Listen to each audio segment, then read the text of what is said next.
Good morning, everyone. How are y'all? Pretty good? Healthy? Awesome. Look, today I want to talk about a number of multilateral initiatives that we're advancing here at the State Department. We're cooperating with our partners and allies and friends across the world in unprecedented ways. It's been a hallmark of the administration that, frankly, deserves more attention. Look, it starts with working to go out and meet with these people. This Sunday I'll depart for India, for Sri Lanka, for the Maldives, and then on to Indonesia. On every stop, I will discuss a broad range of bilateral topics, but also work to find out with each of those countries the best ways that we can make sure that we cooperate to preserve a free and open Indo-Pacific. I'm especially looking forward to doing that with Secretary Esper in our 2+2 ministerial dialogue with our Indian friends. It's been postponed because of the virus. I'm glad we're going to be able to execute that in person here in just a few days. I'm sure that my meetings will also include discussions on how free nations can work together to thwart threats posed by the Chinese Communist Party. And on that front, good news, this Friday, the EU High Representative Joseph Borrell and I will launch the U.S.-EU dialogue on China. I'm confident that the discussion will deepen our long-term engagement with EU friends on this important issue. For instance, Europeans are concerned, too, about the environment, just as we are. Just this week, the CCP issued a fact sheet that was fact sheets in quotes, a fact sheet trying to divert attention away from its own horrific environmental record. Let me give you a few real data points. The PRC is the world's largest emitter of greenhouse gases, bar none, number one. The PRC is indeed responsible for an estimated 30% of plastic pollution on the world's oceans, more than any other country. The PRC is the world's largest consumer of illegal wildlife and timber products, again, number one. The PRC flagged our own vessels constantly fish illegally or overfish in waters under the jurisdiction of other coastal states, in particular in Africa, Asia, and in South America. We're pushing back on the Chinese Communist propaganda efforts here at home, too. Today, I'm announcing the State Department is designating the U.S. operations of 6 China-based media companies as foreign missions. They are all substantially owned or effectively controlled by a foreign government. We're not placing any restrictions on what these outlets can publish in the United States. We simply want to ensure that American people, consumers of information, can differentiate between news written by a free press and propaganda distributed by the Chinese Communist Party itself. They're not the same thing. I'd also like to note last week President Trump released a national strategy for critical and emerging technologies. It outlines fundamentally how the United States will maintain global leadership in conventional weapons, artificial intelligence, semiconductors, and space technologies. Our competitive edge in each of these arenas is all the more important as the Chinese Communist Party and Russia seek to supplant America as the leader in these fields. In other news from Asia, last week the United States and Japan held the first ever consultations for a new host nation support agreement by which Japan will take on its share of the burden for our mutual security. We agreed to continue coordination on dates and framework for formal negotiations in the coming weeks. Also last week, U.S. Trade Representative Bob Lighthizer and I and Ambassador Joseph Sella virtually signed an agreement with Fiji that opens the door to regular talks between the United States and Fiji on our growing commercial relationship. Contrast that with the activity that took place earlier this month when Chinese diplomats appeared uninvited at an event organized by the Taipei Trade Office in Fiji. They started taking pictures of guests, were asked to stop, and then got into a fight, a brawl, resulting in one of Taipei Trade Office staffers suffering a head injury.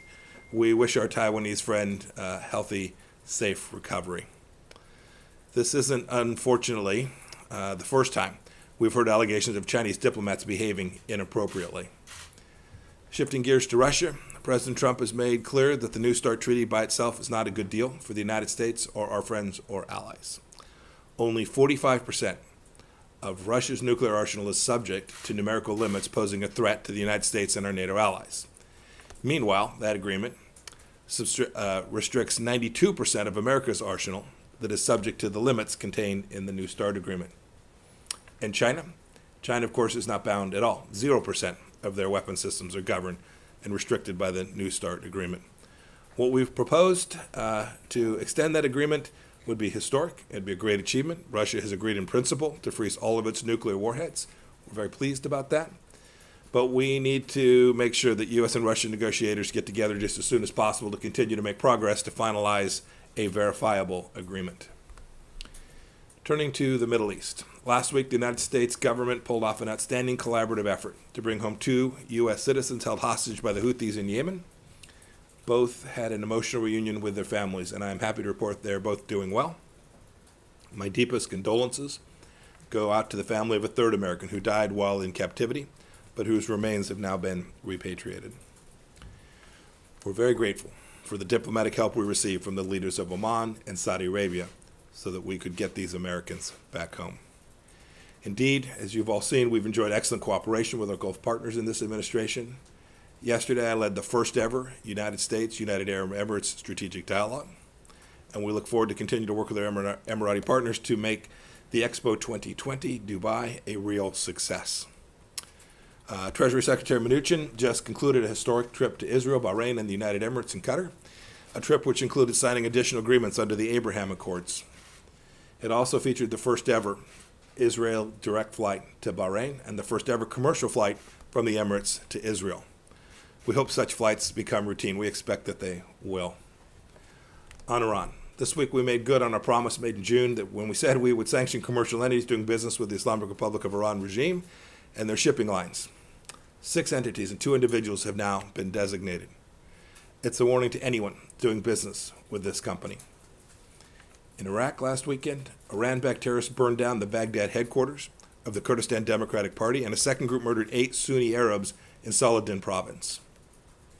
We in the international community support Prime Minister Khatami and the Iraqi government's growing efforts to hold accountable Iran-supported arms groups that are undermining Iraq's stability and its sovereignty. The Iraqi people will not stand for it. On Libya, I want to commend the Libyans' reassertion of sovereignty as they take steps towards a lasting ceasefire during UN-facilitated talks in Geneva this week. We repeat our call, the United States call, for foreign forces to leave the country and let Libyans decide their own future. We look forward to the upcoming Libya Political Dialogue Forum and to supporting the transfer of power to a new executive authority. On Friday in Lebanon, we'll honor the 241 American service members murdered 37 years ago by Iranian-backed Hezbollah suicide bombers in a terrorist attack on U.S. and French peacekeepers. The United States will always remember those heroes who made the ultimate sacrifice on that day. And we remain resolute in bringing their killers to justice. A comment on Syria. Tomorrow I'll participate in a meeting with my counterparts in the Syria Small Group to reaffirm the U.S. government's strong support for a peaceful political resolution in the Syrian conflict under UN Security Council Resolution 2254. I want to commend the European Union for their good work and the recent announcement of strong sanctions against Assad's ruthless officials. We continue to share the EU's resolve to hold the Assad regime and its supporters accountable for the violent repression of Syrian civilians.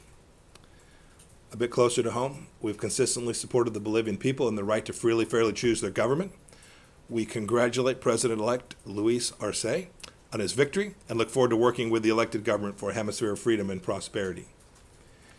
In Sudan, General Electric and Sudan civilian-led transitional government signed an MOU on October 15th for significant new projects for power and healthcare. That'll be an enormous benefit to the people of that country. It's a welcome sign that the relationship between our two countries is advancing. They're poised to take even greater strides once Sudan comes off the state-sponsored terror list, as President Trump announced this week that we will do and we expect it to happen. Finally, 3 quick items. First, the U.S. is pleased to nominate Chris Liddell as the Secretary General of the OECD. I've known Chris now for a long time. He'll do an outstanding job working with other free market democracies to develop best practices and standards that drive growth and create jobs. Second, the Department of State will convene the first ever U.S. government-sponsored conference on combating anti-Semitism on the internet and social media titled Ancient Hatred, Modern Medium, and will be broadcast from the State Department website this afternoon and tomorrow at 1 p.m. Eastern Time. And finally, next week, the United Nations will recognize the 20th anniversary of the UN Security Council Resolution 1325 on women, peace, and security. We call on the United Nations and all countries who share responsibility for the women, peace, and security agenda to uphold the promises of UN Security Council Resolution 1325. And with that, I'm happy to take a few questions. Ms. Pack? Thank you, Mr. Secretary. Nice to meeting you. Since after pandemic, I missed you so much. Yes, ma'am. Glad you're here today. I have two questions on the South and North Korea. Recently, President Moon Jae-in of South Korea mentioned about the declarations of the end of the war with North Korea. Is it possible that North Korea, without North Korea nuclear abandonment? And I have a second question. So will there be any change of U.S. FK if the defense cost share is not met enough for the United States? So our position on that set of issues, that suite of issues with respect to denuclearization of North Korea, a brighter future for the North Korean people, which would obviously include documents that would change the status between North and South Korea. There's been no change in the way the United States thinks about this. We continue to believe that there's an important, good outcome for global peace and stability and for the North Korean people, and we hope that we can get back to the table and begin to have those discussions in a serious way. It would ultimately lead to what the president of South Korea was speaking to. The second question, do you have any thing about the cost sharing with South Korea? If not, it made enough for the United States. Do you still living in the U.S. troops in South Korea? Yeah, we're still working our way through it. I don't have anything to announce today. The discussions, the conversation about appropriate burden sharing there continues. Saeed, go ahead. Thank you, Morgan. Oh, hello. Gotcha. Yes, sir. Sir, there is a Palestinian prisoner in Israeli prison. He's on his 87th day of a hunger strike. He's about to die. He's 46-year-old and a father of 6. I wonder if he's under administrative detention with no charge. I wonder if you have anything to say about this particular case, and if you have something to say about the principle of administrative detentions practiced by Israelis, by the Israeli authorities, sometimes that go on for years. Thank you, sir. You know, I don't want to comment on a particular fact pattern of a particular case, other than say we've had long conversations about this set of issues. This is not new, this set of concerns. We have consistently made clear that Israel has the right to defend itself and make the appropriate decisions it needs to make for its own security, and we'll continue to defend that. Amber? Good morning, Secretary. Thank you. Yes, hi. Multiple former intelligence officials, as well as U.S. ambassadors, have stated publicly that they think the recent stories about Hunter Biden and his emails are the products of Russian disinformation. However, the DNI, FBI, and DOJ have all said they have not seen intelligence stating that that's the case. Does the State Department concur with their assessment? You know, when I was a CIA director, I always preferred that people defer to the intelligence community about matters best known to them. I saw DNI Ratcliffe's statement. I have every reason to believe he's got it exactly right. Thanks. Will? Thank you so much. Another political issue, it seems, is the email search for Hillary Clinton's emails. And we were just wondering what are those emails that you're looking for, who is releasing them, and when they'll be released. You said before it would be before the election. What I said is we'd continue to do the work that we have done for an awfully long time, and we'll produce them when they are prepared to be produced. I think it's the 17th time I've been asked this question. I'm going to give you the same answer I gave the previous 16. Michelle? Happy to take the 18th if you'd like. Thank you, Mr. Secretary. I have two questions. One on Sudan. When should we expect Sudan to be removed from the list of state sponsors of terrorism? And is this step related to Sudan normalizing with Israel? And second, can you comment on the visit that Mr. Patel made to Syria to release 2 American citizens? And have you made any progress? And is the U.S. ready to withdraw from Syria as a price for this release? Look, when we work on prisoner issues, this is something that we focus on. We compartmentalize that. Our ask is that the Syrians release Mr. Tice. They tell us what they know. They have chosen not to do that so far. We'll continue to work for the return not only of Austin, but of every American that's held. We're not going to change American policy to do that. As the president said, clearly we don't pay for the return of hostages. We work to make the case that they need to get these people returned, and that is our expectation of every country, not only Syria, but all the Americans who are held in Iran every place we find them, we work diligently. We've had enormous success. Your first question was about Sudan. I don't know the precise timing, but we have begun the process to lift the designation of state sponsorship of terror. It's the right thing to do. There's been a lot of work done in this over the course of the first 3 years of the administration. We believe there's a firm legal basis for doing that, and we think that there will be enormous bipartisan consensus that that's the right thing to do. We also are continuing to work to get every nation to recognize Israel, the rightful Jewish homeland, and to acknowledge their basic fundamental right to exist as a country. That certainly includes Sudan, and we are working diligently with them to make the case for why that's in the Sudanese government best interest to make that sovereign decision. We hope that they'll do that. We hope that they'll do that quickly. We hope every country will do that quickly. Uni? So I have two questions. First is, what do you expect to accomplish during this your visit to Indonesia? And the second is, what do you think about Indonesia's rejection to U.S. proposal to allow maritime surveillance planes to land and refuel there? And this proposal is look like similar with Pentagon report that China wants to have that base for military logistics in Indonesia. So is there any connection? Is that this U.S. proposal is trying to push China away from Indonesia? Well, for the specifics, I'll defer to the Department of Defense about their conversations about particular military issues. Secretary S will be traveling with me to India, but not along with me to Indonesia. But I'm confident. He hosted the Indonesian Defense Minister, I think it was last week, here in the United States. But it's no surprise that the United States firmly believes that it is in Southeast Asia, and that certainly includes the entire swath all the way down to South Central Asia, that it's in their best interest to ensure that their sovereignty is protected against the continued efforts to encroach upon their basic rights, their maritime rights, their sovereign rights, their ability to conduct business in the way that they want to inside of their country, that the Chinese Communist Party continues to threaten. So I'm confident we'll talk about that set of issues on my trip, but there are important things that I want to go see both my counterpart as well as the Indonesian president to discuss, where I am very confident there are commercial issues, security issues, and diplomatic issues where the United States has already improved the relationship between the countries, but there's more that we can do. I know the Indonesians share our desire to make sure there's a free and open Indo-Pacific, and we want to make sure they know they have a capable, willing partner in the United States of America. Can you answer also? I'm sorry. Let's go to the next one. Nike? Thank you. Good morning. Thank you. Hi.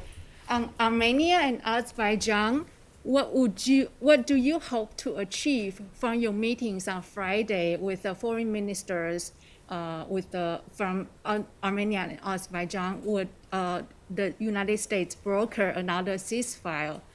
And separately, if I may, on Taiwan and China, does the United States oppose unilateral change of the status quo in the Taiwan Strait as Chinese airplanes increasingly fly into Taiwan's airspace? And what are your thoughts about a strategic clarity to deter a potential Chinese invasion? Thank you. I don't have anything new to announce with respect to our desires and hopes for Taiwan, and our expectations that the Chinese Communist Party will live up to the commitments that they have made. We always comes back to this with the Chinese Communist Party. They've made promises. They've made commitments to the world. We've seen them break them just about everywhere. Right? We saw the promises they broke to the people of Hong Kong. We saw the promise they made to President Obama that they wouldn't put weapon systems in the South China Sea. They turned around and built out. I could go through the list of things that they have promised to do. They've promised to make available to the world enough information so that we could figure out how the heck the Wuhan virus got out. And they have continued. I spoke earlier this week with the two chairs of the organization that will be conducting the investigation. I must say, I am not hopeful that there will be a full forensic review of what actually took place there, and how now hundreds of thousands of deaths and trillions of dollars worth of wealth have been destroyed by the Chinese Communist Party to hide what it was they were doing, and why it was the case they locked down Wuhan but continued to allow flights to travel out of China, and what actually did happen in that lab. These are important questions that the world is entitled to know the answer to, and the Chinese Communist Party continues to break the most fundamental commitments they made to the World Health Organization that said there's a set of rules called the IHR, the International Health Regulations, and we'll comply with them. And yet they continue, as we sit here today, to break that promise. So as for Taiwan, our policy hasn't changed. I hope that the Chinese Communist Party will choose to honor its commitments as well. Your first question is about what I hope to accomplish when I meet with the foreign ministers of Azerbaijan and Armenia on Friday. You referred to, will we broker another ceasefire, suggesting that the previous commitments to ceasefire didn't work.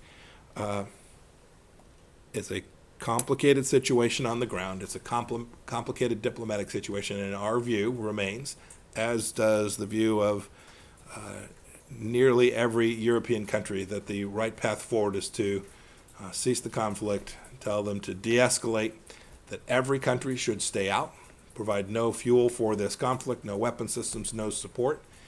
And it is at that point that a diplomatic solution that would be acceptable to all can potentially be achieved. That's what I'll talk to them about on Friday, and I'm anxious to hear from them what they're seeing on the ground and how we might get closer to what it is we think is not only in the United States' best interest, but in each of their countries' best interest as well. Good time for one more. Okay, Francesca. Hi, how are you, sir? I wanted to ask you about injuries, afflictions that are experiencing some U.S. diplomats in Cuba, but also in China. And some of those in China are saying that the administration have been covering up these cases. What is your response to that, and what is the State Department doing for the protection of diplomats, of its diplomats? And why didn't you crack down on China over harming U.S. diplomats as you did on the administration did on Cuba? Yeah, that question's kind of like when you stop beating your wife, right? Right. Look, the reality is that many of the facts you just laid out there are wrong. I don't have a lot more to add to this. I've been working on this problem set personally for a long time. We every day work to make sure that our diplomats, wherever they are stationed, are safe and healthy and protected. And when something happens to them, we take care of their medical needs, and we work to eliminate the risk and impose costs on those who may well have taken action to create that. That happened in every case with respect to every one of the incidents that you described there. It happened in every country around the world. There were no politics attached to this. The suggestion somehow is that we didn't protect our officers because of some larger political objective. That is patently false. Patently. It's patently false. Clearly false. Unambiguously false. I emphasize this because this is really important. We don't want any country around the world to think for a moment that they can do something and we won't take serious action. I don't want any of the people that work for me for a moment to think that we won't do everything necessary to reduce the risk and, as best we can, protect them in every place they go. We'll never defer to a political situation in order to and sacrifice the safety not only of State Department officials, but all of those who work in our embassies all across the world. We've got people from nearly every agency working in our operations all across the globe. And it's important that our team understand that and every country understand that as well. I'm following these incidents. We've tracked them closely. We've done a lot of work to try and identify how this all took place. And we continue to try and determine precisely the causation of this while doing our best to make sure we're taking care of the health and safety of these people. And if there are real medical conditions, making sure that they are completely and thoroughly addressed as well. Can you just update us on what you know precisely of what these injuries are and if there is any implication of foreign actors? What the status of what you know now? Yeah, I don't want to add anything here. It is a very complicated situation, and there is not yet any complete U.S. government analysis which definitively tells us precisely how these all came to be, whether they're part of a single cohort. It's a very complicated situation.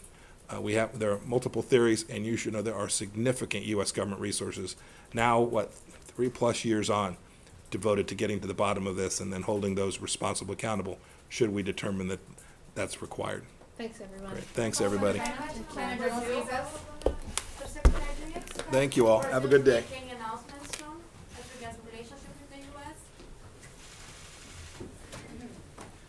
Everybody stay safe.